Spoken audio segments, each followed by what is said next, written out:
Alors faisait un petit moment que je voulais faire des vidéos de présentation des couteaux que j'ai. Et puis là, j'ai reçu donc le White River Ursus Cub.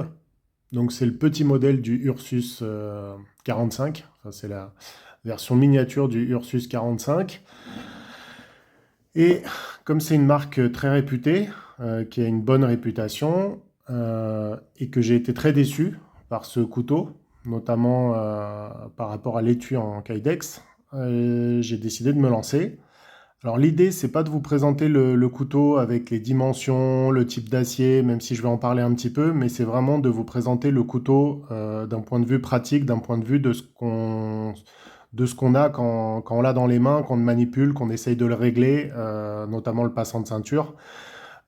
Sinon, si c'est juste pour vous parler des dimensions, du poids et de l'acier, vous pouvez le retrouver sur Internet quand vous achetez ce couteau. Donc, c'est pas des informations qui sont très intéressantes pour une vidéo, à mon avis. La prise en main est importante, quelque chose que vous ne pouvez pas avoir sur Internet. Donc, maintenant, j'ai déjà démonté et remonté le passant de ceinture, mis dans toutes les positions possibles et imaginables, juste pour constater les quelques défauts que je voudrais vous présenter.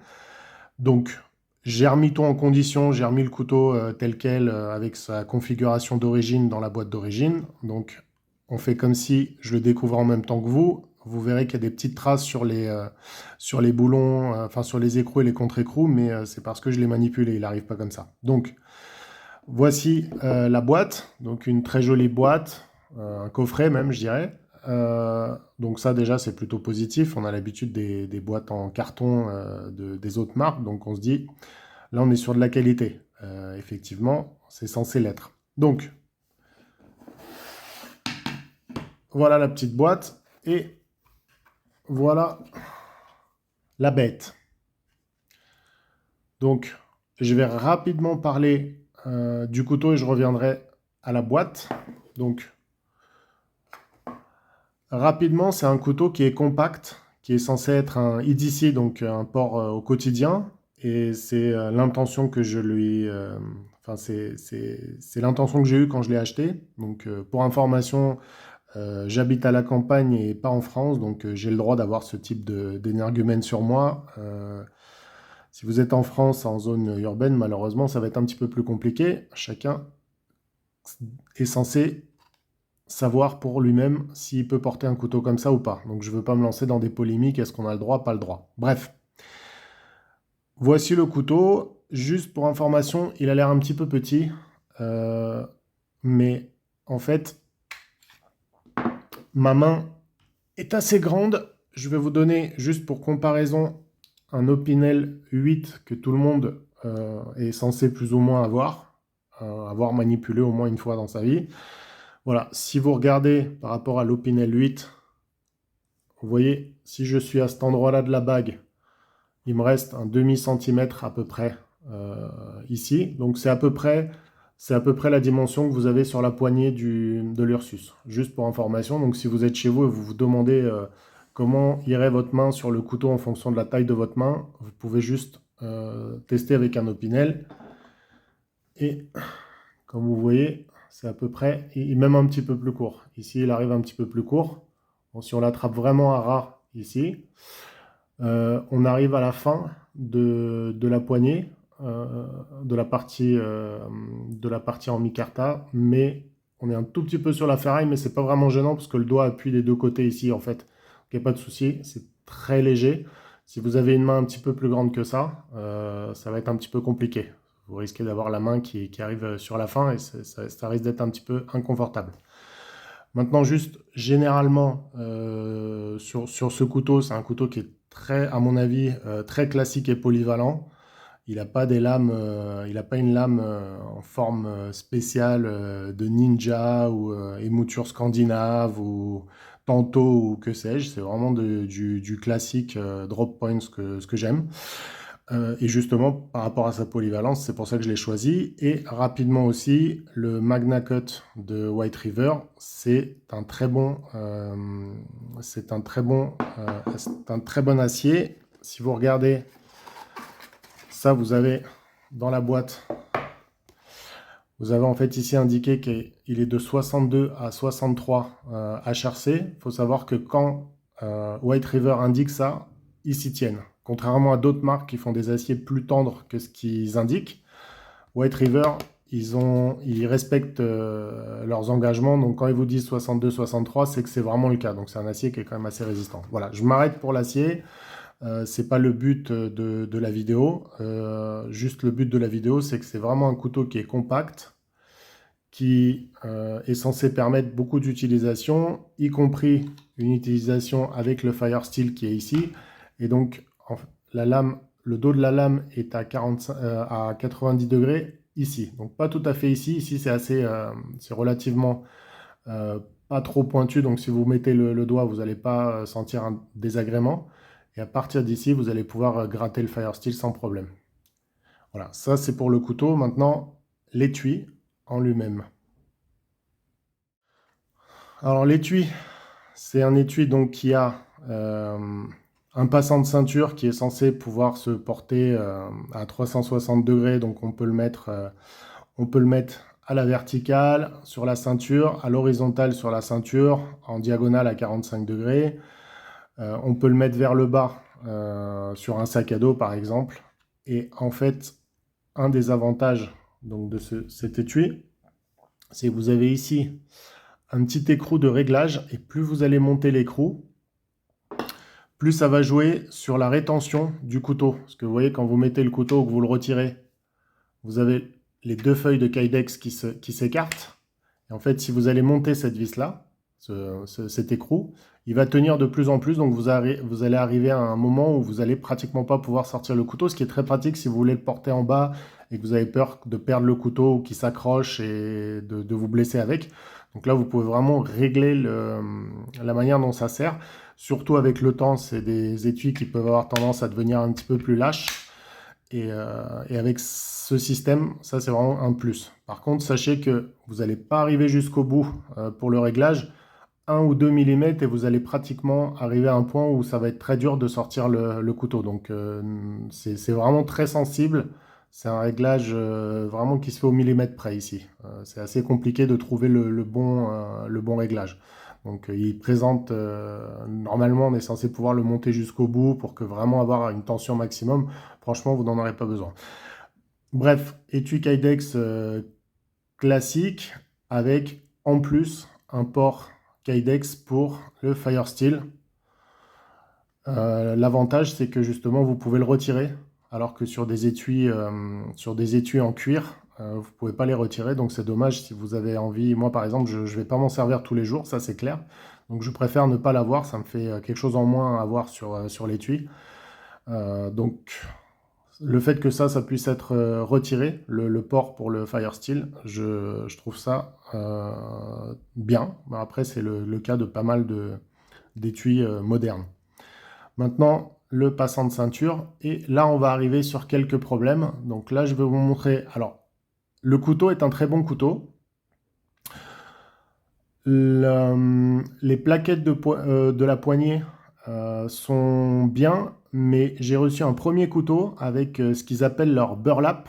Ils ont du burlap naturel qui est marron, marron beige, et un burlap noir. Donc moi j'avais commandé le noir.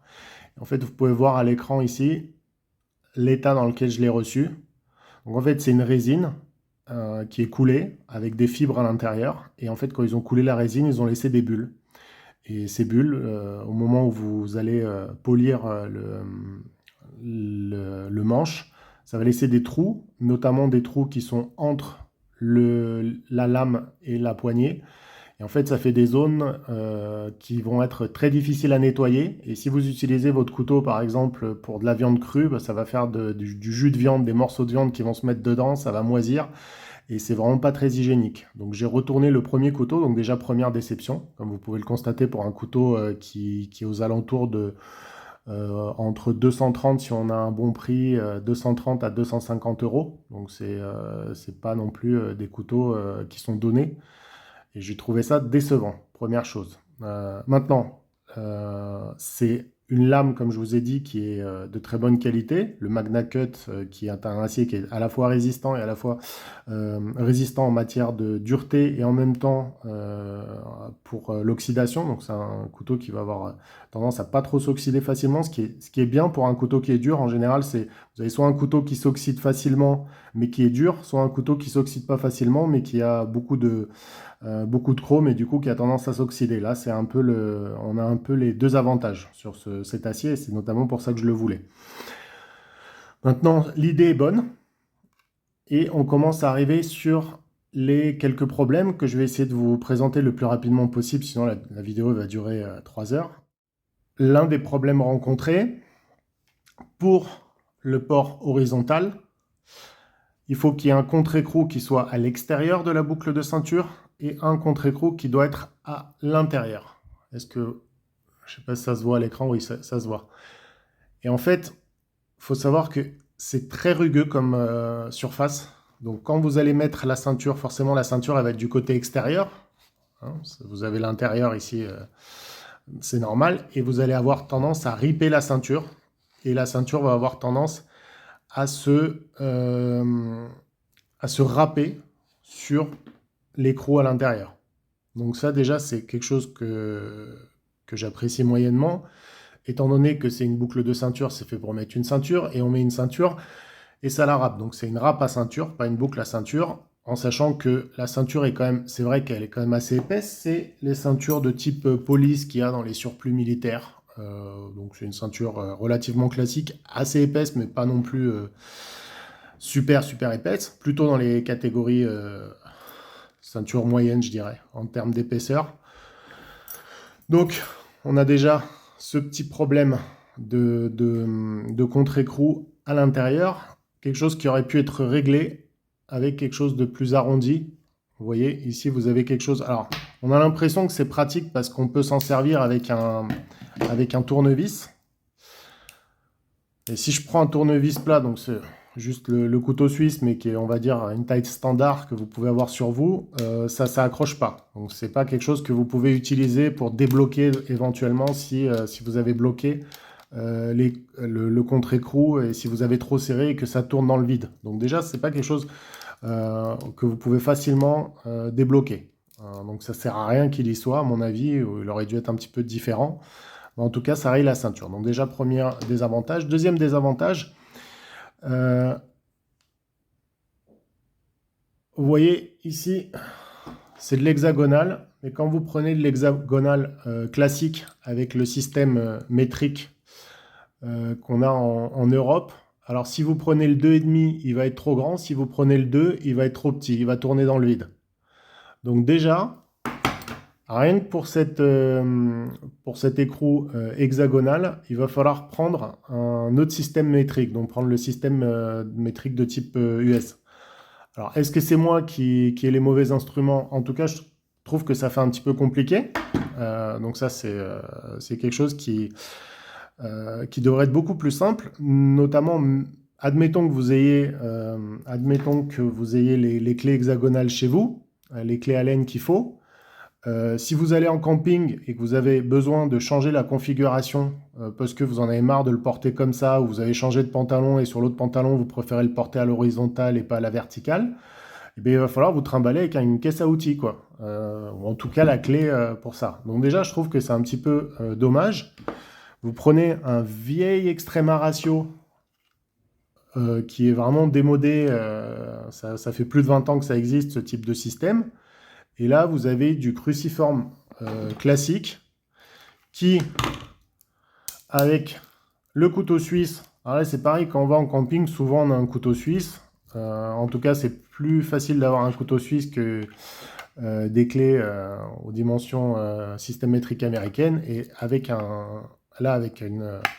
le tournevis donc du couteau suisse, on arrive facilement à retirer les écrous pour pouvoir changer la configuration. Donc ça déjà, je trouve que c'est un gros défaut. Vous pouvez pas faire ça avec un minimum de matériel. Ensuite, on arrive sur d'autres problèmes qui sont un petit peu plus complexes. Pour cela, je vais devoir démonter un petit peu le système, l'attache ceinture, et je vais vous montrer exactement de quoi il s'agit. Alors voici l'étui nu, et en fait si vous voulez monter le passant de ceinture, alors c'est en anglais, mais c'est écrit ici qu'il faut d'abord passer l'écrou qui est dans la boucle de ceinture. Pourquoi ? Parce que ça va permettre avec le doigt, en fait, c'est ce qui... Alors, je l'aurais écrit parce que j'ai eu plusieurs problèmes avec ce couteau et ils m'ont répondu, ils m'ont confirmé. Ce qu'il fallait faire, c'est bien utiliser le doigt, en mettant le doigt comme ça avec l'écrou qui va être à l'intérieur du passant de ceinture. Mettre l'écrou et le serrer avec le doigt à l'intérieur emprisonné pour pouvoir tenir avec le doigt pour éviter que le contre-écrou ne tourne dans le vide au début. Et une fois que la gomme va serrer, du coup vous pourrez retirer le doigt. Alors le premier problème, c'est que déjà, là pour l'instant c'est bien, sauf que quand vous allez devoir viser pour mettre le port pour le Fire Steel, vous allez devoir tenir ça, et parfois c'est un petit peu plus facile que d'autres pour pouvoir le visser. Donc déjà c'est le premier problème, c'est que vous devez tout tenir avec cette main-là et pouvoir manipuler avec l'autre. La deuxième chose qui est problématique, c'est que vous voyez ici, les trous sont faits en longueur, et ici aussi. Donc ça veut dire que quand vous allez vous dire je vais le mettre ici, et bien il va falloir jouer un petit peu avec le positionnement de l'écrou pour pouvoir arriver en face. Donc ça veut dire que une fois que vous avez serré ça, c'est là où vous allez arriver à mettre l'autre contre-écrou, à mettre en dessous le tampon en caoutchouc. Et donc en fait, il ne faut pas se louper, quoi, parce que si vous êtes à quelques millimètres, il va falloir redémonter, redesserrer, rebouger un petit peu. Donc ça fait des petits réglages. Moi personnellement, je trouve que c'est moyen. Voilà. Ensuite, un autre problème, quand vous allez le mettre, alors je vais vous montrer juste rapidement, quand vous allez le mettre à cet endroit-là, en port, je vais retirer ce petit caoutchouc ici qui va m'empêcher de vous montrer. Voilà. Au moment où vous allez vouloir utiliser donc les deux œillets qui sont faits pour, d'ailleurs ils arrivent avec ces œillets qui sont en prise quand le couteau arrive. Vous allez mettre l'un des œillets ici, et en fait, vous voyez ce que vous avez en fait la boucle de ceinture qui vient ripper en fait ici. Donc, elle n'est pas complètement en prise sur ce renflement là, mais elle n'est pas non plus complètement à côté de manière à pouvoir le positionner correctement. C'est vraiment en prise juste à quelques millimètres ici en fait. Je trouve que c'est un petit peu moyen. Ils auraient fait les œillets un petit peu plus vers le bas, mais à 2 mm près. Et en fait, on n'avait pas ce désagrément. Et vous pouvez jouer autant que vous voulez sur le positionnement, vous n'arriverez pas à passer outre ça.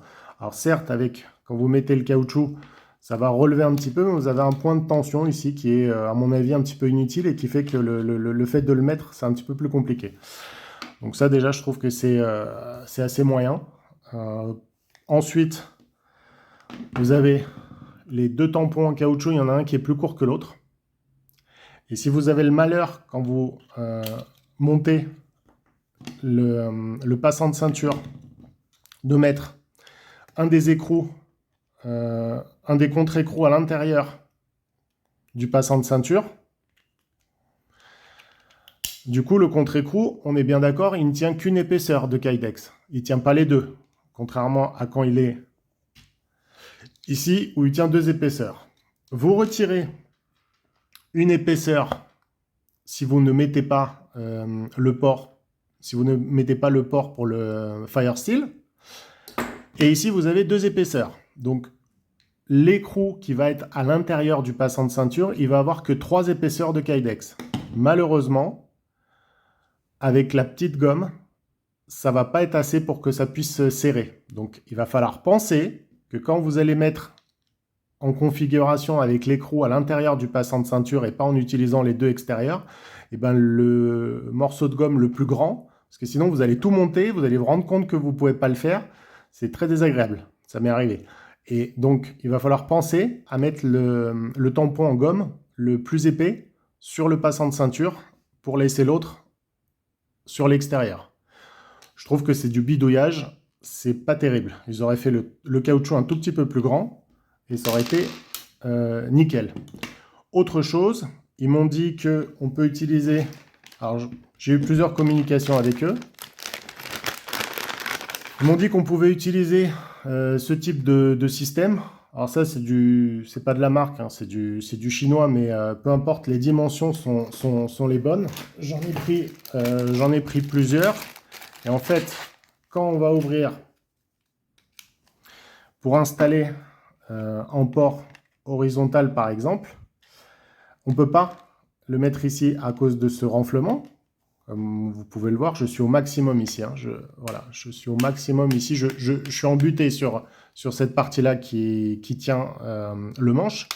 Donc je suis obligé de fixer, je suis obligé de venir fixer ça ici, sur le rivet, et ici, à cet endroit-là. Le problème, c'est que l'écrou qui va être à l'extérieur, regardez la forme qu'il a. Il a une forme comme ça. Donc quand on va le mettre sur le Kydex ici, eh bien, il va venir écraser et abîmer le Kydex. Regardez, ça, c'est un système... Alors, je vais ranger un petit peu une fois que j'aurai tout montré.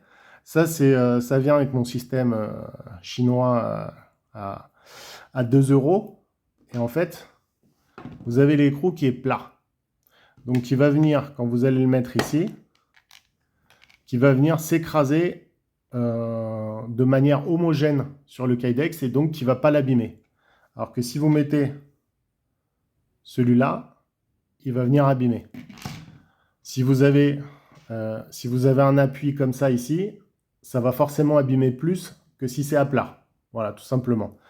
Et c'est pareil, si ça avait été des trous ronds, vous avez la tension qui va s'appliquer sur tout le rond, sur toute la périphérie. Alors que si vous avez quelque chose de rond qui va s'appuyer sur quelque chose de transversal, bah vous avez un appui qui va être sur 2 angles. Ici, juste sur deux petites parties, ça va casser le Kydex à force. Donc ça, c'est pareil. Si vous mettez un système comme ça, il va falloir changer les écrous. Donc vraiment, je trouve que c'est des petits défauts, mais je trouve que ça fait vraiment très américain, c'est-à-dire bourrin, et on n'a pas pensé aux détails. Donc je trouve que c'est assez dommage. J'en profite pour vous montrer quelque chose pendant qu'il n'y a pas de passant de ceinture. Je ne sais pas si ça va s'entendre. Voilà, ça fait un petit peu... Alors, ça ne tient pas correctement. C'est pas énorme le jeu, mais il y a un petit jeu. Voilà, ça c'est dommage. Je vais vous montrer... ça, c'est le couteau pour lequel j'ai flashé sur cette marque-là. Donc ça, c'est le White River M1 Backpacker. Donc c'est un couteau de sac à dos. C'est celui-là, par exemple, il n'y a aucun jeu. Voilà, il n'y a aucun jeu. Et j'en profite pour vous montrer autre chose. Je fais un petit peu le ménage ici. Ici, quand vous allez prendre le couteau, vous avez votre doigt qui va se mettre exactement dans le creux pour le doigt. Et vous avez une prise en main qui est directement comme il faut. Ensuite, quand vous allez rentrer le couteau, vous avez le couteau qui va rentrer directement dans l'étui normalement. Ici,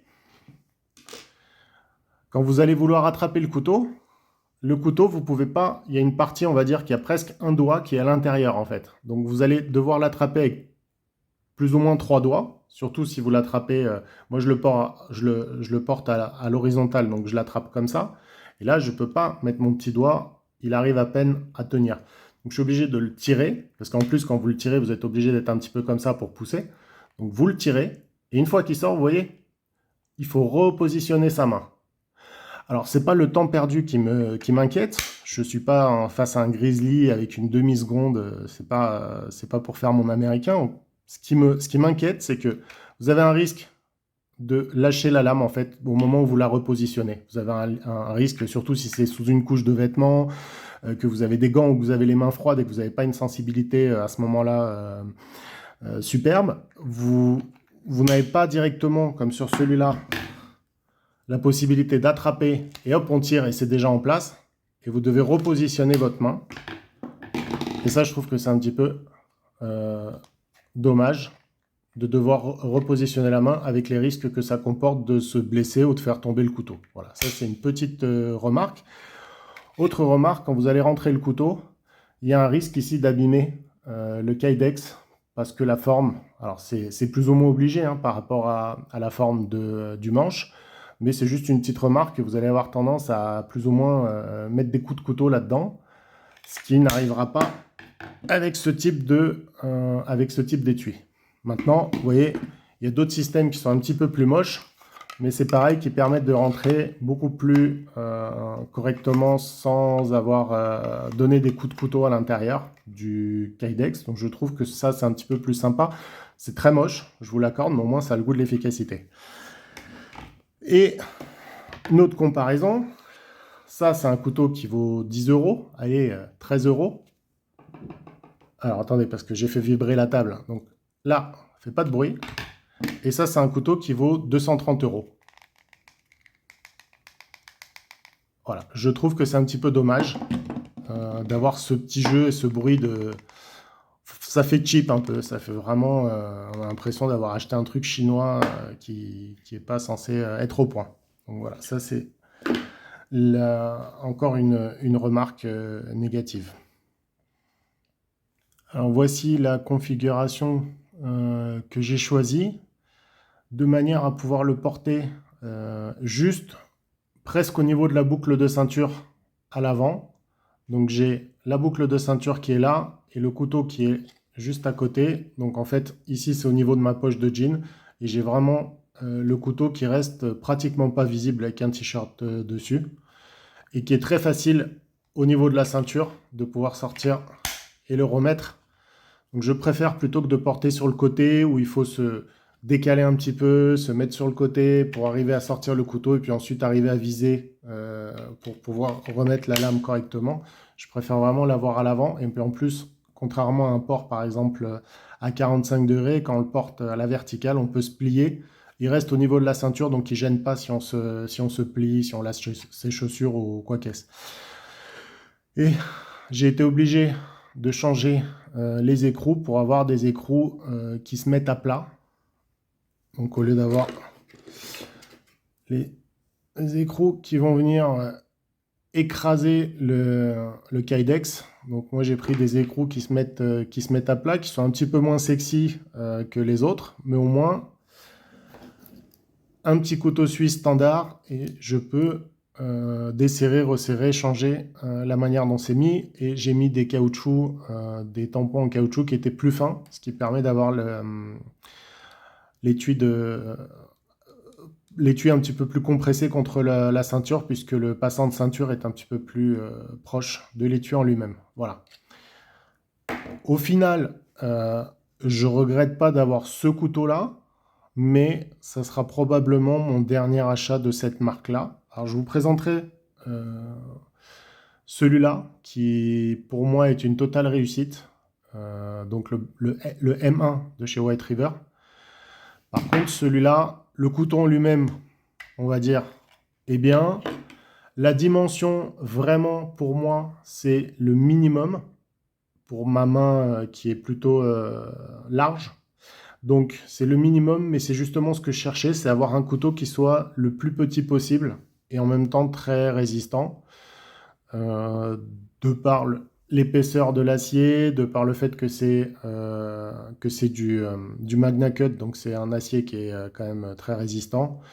Donc tout fait que le couteau va probablement durer longtemps. Donc je pense que je ne regretterai pas l'achat du couteau en lui-même, mais quelques petits détails sur le fourreau et puis le fait que le couteau... il y a un petit jeu. Alors, c'est pas énorme, mais c'est quand même, pour une marque comme ça, je trouve que c'est un petit peu dommage. Voilà, encore une fois. Sinon, je sais pas si en commentaire, vous pouvez me dire si le couteau, si ça vous a dégoûté du couteau ou si au contraire, vous l'achèteriez. En tout cas, moi, ça sera le dernier de White River.